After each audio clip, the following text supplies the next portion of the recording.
Yang terhormat Bapak, Ibu, dan teman-teman yang saya banggakan, Assalamualaikum dan selamat siang. Saya Ainitia, izinkan saya untuk mempresentasikan materi pemberdayaan masyarakat, yaitu penguatan lembaga kemasyarakatan dalam rangka membangun kemandirian desa.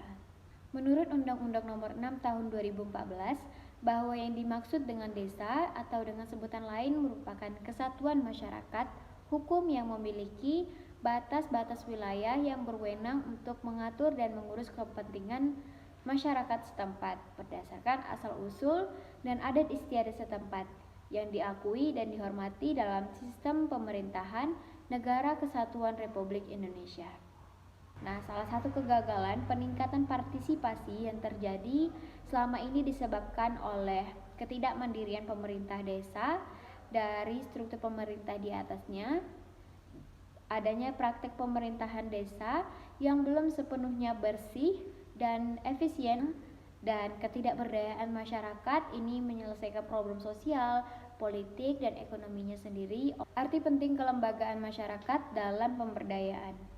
Dalam perspektif pembangunan yang berbasis pada kemampuan lokal, sebagaimana dikemukakan oleh Kaventa dan Valderrama dalam Suhirman 2003, bahwa keberhasilan pembangunan ini diukur dari seberapa besar masyarakat mampu mendayagunakan sumber-sumber lokal yang mereka miliki. Secara kategori ini terdiri dari modal manusia, yaitu meliputi jumlah penduduk, skala rumah tangga, kondisi pendidikan dan keahlian, serta kondisi kesehatan warga.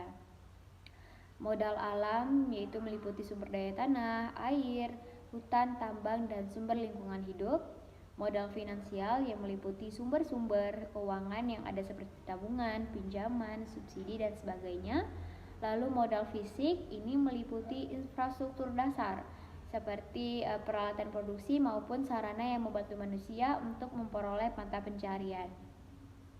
Lalu yang terakhir itu yaitu modal sosial, yaitu jaringan kekerabatan dan budaya serta keanggotaan dalam kelompok, rasa saling percaya, rasa saling mendukung, serta akses kepada kelembagaan sosial yang sifatnya lebih luas. Nah, ada berbagai macam kendala yang selama ini dihadapi oleh masyarakat pedesaan dalam melaksanakan pembangunan, yaitu keterbatasan kemampuan untuk mengolah dan memanfaatkan potensi sumber daya alam yang tersedia, lalu keterisolasian dan keterbatasan sarana dan prasarana fisik, lemahnya kemampuan kelembagaan terhadap peluang-peluang bisnis yang ada, jasa dan perdagangan, lalu terbatasnya akses masyarakat kepada sumber-sumber kemajuan ekonomi yang itu meliputi akses permodalan, akses teknologi, produksi, manajemen usaha, dan keberlanjutan usaha-usaha produksi. Nah, adapun upaya pemberdayaan yang harus diarahkan pada 3 hal, yaitu enabling, yaitu membantu masyarakat desa agar mampu mengenal potensi dan kemampuan yang mereka miliki. Lalu empowering, yaitu memperkuat daya milik yang dimiliki oleh masyarakat desa dengan berbagai macam masukan atau pembukaan akses menuju ke berbagai peluang. Lalu yaitu protecting, yaitu mendorong terwujudnya tatanan struktural yang mampu melindungi dan mencegah yang lemah agar tidak semakin lemah. Strategi penguatan lembaga kemasyarakatan. Nah, dalam konteks pemberdayaan, beberapa prioritas terpenting yang bisa dilaksanakan oleh lembaga kemasyarakatan desa antara lain, yang pertama adalah pengembangan usaha ekonomi produktif UEP. Lalu yang kedua, pemenuhan kebutuhan dasar terutama di bidang pendidikan, kualitas SDM yang produktif, dan berdaya saing, kebutuhan gizi maupun sarana dan prasarana fisik sesuai kebutuhan.